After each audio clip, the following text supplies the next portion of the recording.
Pak Jokowi lah yang susah-susah untuk membangun istana ini dan malah saya yang menikmati pertama kalinya. Begitulah kira-kira kata Pak Prabowo dalam rapat paripurna tersebut. Nah, memang pada hakikatnya ya pemirsa, semua manusia itu memang berjalan di atas takdirnya masing-masing. Ini mungkin bagian dari takdir Pak Prabowo ya, eh, untuk menikmati masa proses perjuangannya selama bertahun-tahun. Ya, biar tidak lama-lama pemirsa terkait dengan penjelasan Pak Prabowo pada rapat tersebut dan langsung saja kita simak bersama terlebih dahulu. Terima kasih Bapak Presiden, Bapak Wakil Presiden, saudara-saudara sekalian. Saya tidak memberi pengarahan tapi saya memberi beberapa komentar. Yang pertama tentang IKN, saya kira supaya jelas dan tadi sudah saya tegaskan beberapa kali bahwa IKN ini akan kita tuntaskan, akan kita selesaikan dengan baik, karena memang sangat dibutuhkan. Tadi Bapak Presiden menyampaikan soal pemerataan dan keinginan kita untuk juga meringankan daya dukung Pulau Jawa terhadap konsentrasi populasi dan konsentrasi kegiatan. Komentar saya tentunya kepada otorita. Pertama, terima kasih atas jerih payah dan prestasi yang sudah dicapai. Saya sebagai anak bangsa melihat, saya juga cukup bangga nuansa budaya bangsa kita sangat kuat. Dan ini juga membesarkan hati kita semua. Ini juga membuat saya ingin cepat beroperasi di sini, Pak.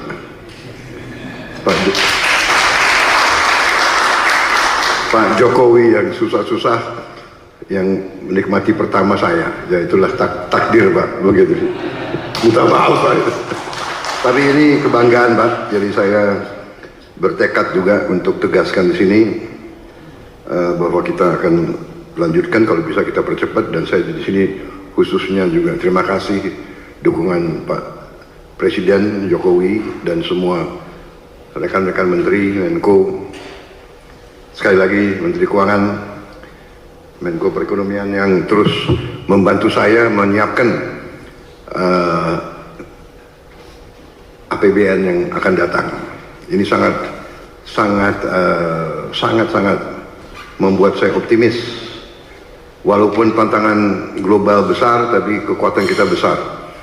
Dan dukungan Pak Presiden sekali lagi saya sampaikan dan semua menteri membuat saya sangat optimis. Dan untuk ini juga saya ingin meyakinkan otorita bahwa ruang anggaran yang kita siapkan cukup besar dan kita bisa, saya kira, selesaikan beberapa hal yang penting dalam IKN ini. Kalau menurut saya intinya adalah ibu kota negara, intinya adalah pusat pemerintahan. Berarti yudikatif, eksekutif dan legislatif. Berarti gedung MPR DPR menjadi prioritas dengan perumahan anggota DPR MPR dan ruang kantornya, dan juga MA/MK juga sangat mendesak menurut saya. Jadi kalau bisa mungkin otoritas sudah bisa mulai mungkin membuat sayembara untuk desain yang bagus, yang tidak bertentangan atau bertabrakan dengan desain yang sudah ada. Jadi MPR DPR, kemudian yudikatifnya, kalau itu sudah selesai, sebetulnya secara substansi ibu kota pemerintah sudah bisa beroperasi di sini. Kita tidak perlu tunggu yang lain-lain. Saya kira yang lain-lain itu akan menyusul. Saya kira itu komentar saya, Bapak Presiden, dan untuk otorita. Yang kedua, bagaimanapun saya dididik untuk selalu menghadapi kemungkinan yang paling jelek, karena kita inginnya forest city. Berarti masalah hutan itu sangat besar, berarti kita harus siap untuk bencana, bahaya kebakaran. Nah, Ini kita harus siap dengan teknologi yang ada, dan mungkin ada perencanaan yang lebih besar menghadapi kemungkinan yang paling jelek. Teknologi mungkin dengan pemantauan, dengan juga penambahan, saya kira penambahan pemadam kebakaran, tim-tim pemadam kebakaran, mungkin koordinasi. Kita harus juga bantu Badan Bencana Alam, BNPB ya, BNPB mungkin harus dikonsentrasikan, tidak boleh ada sedikit peluang untuk mengancam ibu kota negara, karena kita desainnya forest city, berarti forestnya masuk ke city. Kita harus, dan untuk itu saya sangat terima kasih ada penambahan embung-embung yang demikian besar. Saya kira itu Bapak Presiden komentar dari saya. Saya optimis selesainya pusat pemerintahan dengan investasi yang lain akan mengundang investor lebih besar lagi. Demikian, terima kasih. Calon presiden terpilih pada Pilpres 2024 Prabowo Subianto dalam rapat kabinet paripurna perdananya ya di Istana Garuda itu menunjukkan komitmen untuk melanjutkan program Presiden RI Joko Widodo. Itu menunjukkan pemirsa ya bahwa komitmen kuat antara Prabowo ketika menggantikan Jokowi pada bulan Oktober 2024 jangan dikhawatirkan pemirsa. Dia akan tegas melanjutkan program-program dari pemerintahan Pak Jokowi. Kemudian dalam sidang kabinet paripurna tersebut, Prabowo duduk di samping Pak Jokowi dan sejumlah menteri Kabinet Indonesia Maju atau KIM ya, itu menghadiri sidang kabinet paripurna tersebut.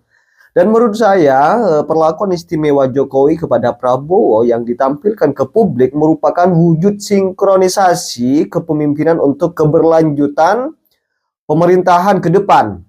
Bahkan candaan yang dilakukan oleh Pak Prabowo pada rapat tersebut sebenarnya sangat menyentuh sekali pemirsa. Prabowo katakan Presiden Jokowi yang susah-susah membangun istana ini tapi malah saya yang menikmati pertama kali. Nah, pernyataan Prabowo ini bikin saya tersentuh sebenarnya atas apa yang sudah dikerjakan oleh Pak Jokowi untuk bangsa ini. Ya, walaupun penuh dengan drama atau lika-liku politik. Nah, sejak diumumkan sebagai calon presiden terpilih pada Pilpres 2024 oleh Komisi Pemilihan Umum atau yang kita kenal dengan KPU, Jokowi sudah melakukan sinkronisasi kepemimpinannya, salah satunya dengan memperkenalkan Prabowo sebagai calon presiden terpilih di hadapan delegasi konferensi tingkat tinggi ke-10 World Water Forum di Bali pada bulan lalu. Nah, selain itu, pemirsa, Prabowo juga mendapatkan penugasan untuk hadir di konferensi tingkat tinggi terkait dengan Gaza ya, untuk merespon isu geopolitik internasional. Prabowo menjadi pengarah dalam koalisi pemerintahan ke depan. Apalagi koalisi Indonesia Maju atau yang kita kenal dengan KRIM, ya itu makin mesra.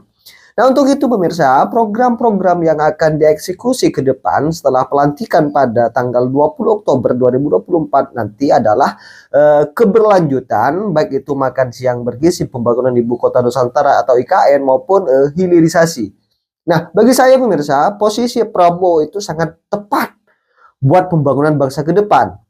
Prabowo akan menjadi jalan tengah bagi semua pihak, baik itu antara Jokowi dan PDIP Perjuangan maupun Jokowi dengan Megawati hingga mengakhiri perpecahan cebong kampret atau cebong kadrun. Kemudian terkait dengan isu keretakan Pak Prabowo dan Pak Jokowi ya pasca Pilpres 2024 yang selalu dinarasikan oleh Rocky Gerung dan kawan-kawan, saya berkeyakinan 100% ya hal tersebut tidak akan terjadi karena di awal Pak Prabowo itu sudah menyatakan komitmennya untuk melanjutkan program pemerintahan Pak Jokowi bahkan sampai per hari ini pemirsa. Rocky itu bukan tidak cerdas atau bukan tidak pintar, tapi kritikannya Rocky itu dan pengamatan Rocky itulah yang perlu dipertanyakan. Karena setelah saya amati, analisa Rocky itu ya nyaris didasari kebencian kepada Pak Jokowi soalnya. Sedangkan Prabowo memiliki sikap prajurit patriotik yang memegang teguh komitmennya. Maka antara Jokowi dan Prabowo tidak akan dipisahkan sebab keduanya membawa spirit untuk mewujudkan Indonesia maju. Kemudian ditambah oleh Bang Ara ya sebagai kader Partai Gerindra, dia membantah rumor soal keretakan hubungan keduanya antara Jokowi dan Prabowo. Nah, setelah dukungan Jokowi secara tidak langsung pada pemungutan suara Februari lalu, itu berhasil mengantarkan Prabowo meraih kemenangan pada Pilpres 2024. Nah, Marwarar itu tegaskan kembali bahwa hubungan mereka itu baik-baik saja. Saya tahu persis Presiden Jokowi dengan Prabowo. Begitulah kira-kira kata Marwarar. Kemudian lagi kata Marwarar, dalam politik itu selalu ada memang dinamika. Tentu saya melihat justru hubungan Jokowi dan Prabowo itu dibangun di atas batu karang yang kokoh, bukan di atas pasir yang kalau kena air hujan atau angin gampang goyah. Nah, Marwarar meyakini bahwa hubungan Jokowi dan Prabowo itu terjalin dengan kuat. Mereka akan telah melalui banyak masalah bersama. Bahkan keduanya pernah menjadi lawan pada Pilpres 2014 dan 2019 sebelum memutuskan untuk bekerja sama pada pemerintahan 2019-2024. Dan menurut Marwarar, situasi tersebut unik dan barangkali bukan sesuatu yang lazim dalam kancah politik global. Marwarar juga mengungkit bagaimana Partai Gerindra di Senayan selalu sejalan dan mendukung kebijakan pemerintah. Bahkan gugatan sengketa Pilpres 2024 terhadap kemenangan Prabowo Gibran oleh kubu Anies Mohaimin dan Ganjar Mahfud dianggap sebagai sesuatu yang semakin mengukuhkan relasi Jokowi dan Prabowo. Ya, begitulah kira-kira ya terkait dengan pembahasan konten kali ini. Ya, seperti apa komentar kalian pemirsa, tulis di kolom komentar. Dan sekali lagi pemirsa, jangan lupa tekan tombol subscribe-nya biar kalian juga tidak ketinggalan informasi-informasi terbaru dari channel ini. Dan salam demokrasi dan salam NKRI.